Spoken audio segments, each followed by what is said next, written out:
there in YouTube, and welcome to episode 16 of my Doctor Who action figure reviews. In today's review, as you can see, I say with a lot of enthusiasm, we are looking at the newest Dr. Dalek 2-pack, the one that everybody's trying to get, the one that's almost impossible to find, the 8th Doctor and Dalek Alpha from the Children of the Revolution Doctor Who comic strip. This arrived today. I'd ordered it from Toys R Us online because getting it in my local store was impossible. So my best bet is to keep looking online if you're after this figure. Keep going into your local Toys R Us store and hopefully you'll get your hands on one eventually. So essentially this review is going to look at the 8th Doctor and the Dalek. I'll begin with the 8th Doctor as it's probably the more significant figure. For those of you who don't know, this is the 8th Doctor as seen in the comic strip, Children of the Revolution, which you can view in the graphic novel, Oblivion. It's the 8th Doctor comic strips volume 3.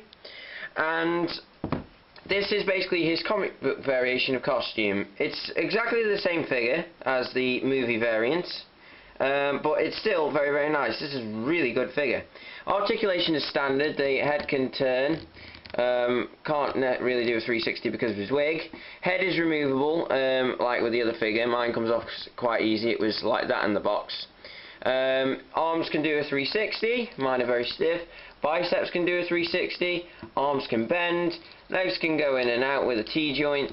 He's got 360 in the thighs. No ankle articulation, and his torso can also turn. So standard 8th Doctor articulation. So like I was saying, the figure is basically a repaint of the movie 8th Doctor figure. It's exactly the same. The difference is, of course, being the different colours of costume. If I just bring in the movie 8th Doctor a moment, as you can see, it's quite different to the original figure. The coat is now in a dark blue, and the buttons are now black, which is the most notable feature. The coat is completely different. He did originally in the comic strips wear his movie costume, but then he got it changed. The face sculpt is a lot better on this figure, as I think it might be the paint apps on this one. The paint looks a lot better and it looks a lot more like Paul McGann than the original figure. It looks very, very nice. I mean, if I just compare them there, I think that out of the two, this one looks more like Paul McGann. The hair is the same sculpt clipped onto the head. This has now been painted in a slightly lighter colour. It's not brown like it is in the comic strip. It's still kind of black, but it's got like a brown wash over it, and the black's not as strong, so it's lighter. Little detail, buckle details now completely are also painted differently, as you can see. The cravat is now in a mustard yellow colour as opposed to the silvery colour it is on the movie variant. The button is also painted in the mustard yellow. The shirts remain the same. The waistcoat is now in a brown colour. It's very, very nice. There's no pattern. This is just completely plain, and the buttons, which you probably won't be able to see on camera, are also completely brown. His chain is still silver. Looks very, very nice on this version. It stands out a bit more than on the movie version. The trousers are also now in a different colour. This is more of like, I'd say more of a sandy brown yellowy colour, as opposed to the grey trousers he wears. And again, he's wearing the shoes, same sculpt. They're now in a matte black as opposed to a gloss black, and of course they still fit perfectly. And other than that, that's pretty much it for the 8th Doctor. No sonic screwdriver, unlike the movie variant, which is a shame, as this Doctor could have benefited from a sonic screwdriver. It probably would have been the set I would have given a screwdriver rather than the 4th Doctor one. So that's the 8th Doctor. One thing to note, because it's the same sculpt, he probably will have one leg that's longer than the other, so maybe just want to give them a little push-up so he stands properly. So just be wary of that. I know people wanted, where these Dr. Dalek 2-packs were announced, people wanted the Dark Eyes variant. I wanted the Dark Eyes variant, but I'm actually very happy that we got this, as it's from the expanded Doctor Who universe, and it's like the real-time Colin Baker, and it may leave it open for more comic book variants. We may get the shirtless, the cravatless version of this Doctor with the shirt open. Might be a little bit difficult with tooling. We could get other Doctors from the comic strips, who knows, and we may even get companions from the comic strips. And if they'd have done, and another note on the Dark Eyes, if they'd have done that, they would have had to do an entirely new sculpt, which would have cost a lot more money. Therefore, you would have been paying a lot more for the Dr. Dalek 2-packs. So that's why they probably didn't go with that variant. And they also would have had to do another version of a Dalek, which is a retooling as well. So that's the 8th Doctor. Very nice figure. Glad to have another one. It gives you a choice whether you want the 11 Doctor set movie variant or the Children of the Revolution comic strip variant. Now we shall move on to talk about this Dalek, which is Dalek Alpha. Now, this Dalek is essentially a 60s Dalek sculpt. It's exactly the same sculpt as all the other Daleks, but now with a 70s base. And this variant is really, really good. I love this Dalek, mainly because it's a red Dalek. Like I said in my Day of the Doctor review, we need more red Daleks. I'm sorry, I just think the red colour scheme is just so nice. I don't know why they don't go with it more often.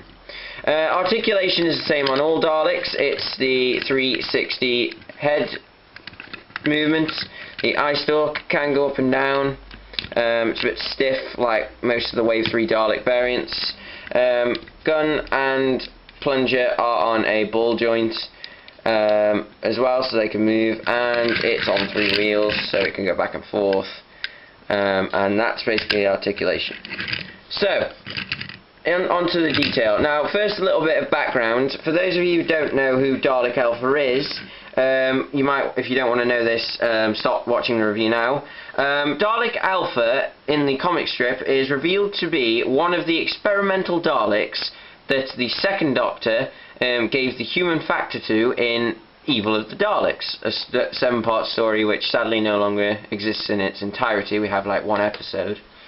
So this Dalek is basically meant to be Subject Alpha, as he was called in Evil of the Daleks, which is why he's called Dalek Alpha, the leader of the Daleks in Children of the Revolution.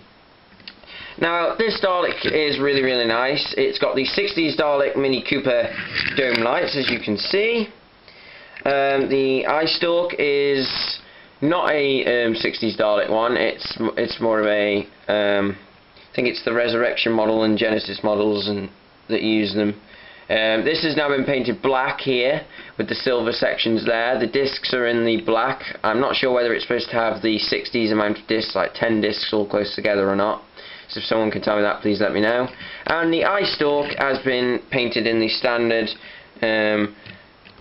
way. It's just basically a white iris and a black pupil. Now in the comic strip, the Dalek does have a orange eye stalk that's completely clear, but I think that might have been a little bit strange to put on a Dalek. It would have looked like a new series Dalek with the painting, the eye done in a strange colour, and I just think that might have made it look a bit garish. So I'm quite pleased that they actually went with this as an alternative. I'm alright with it. As you can see, it has the Alpha symbol on its head, which designates it as Alpha, and that's painted in a matte silver on the eye stalk, on the dome, which is very, very nice. And other than that, the Dalek basically has the standard mesh seen on Planet Genesis Daleks, your standard Daleks from the chase onwards, standard plunger sculpt.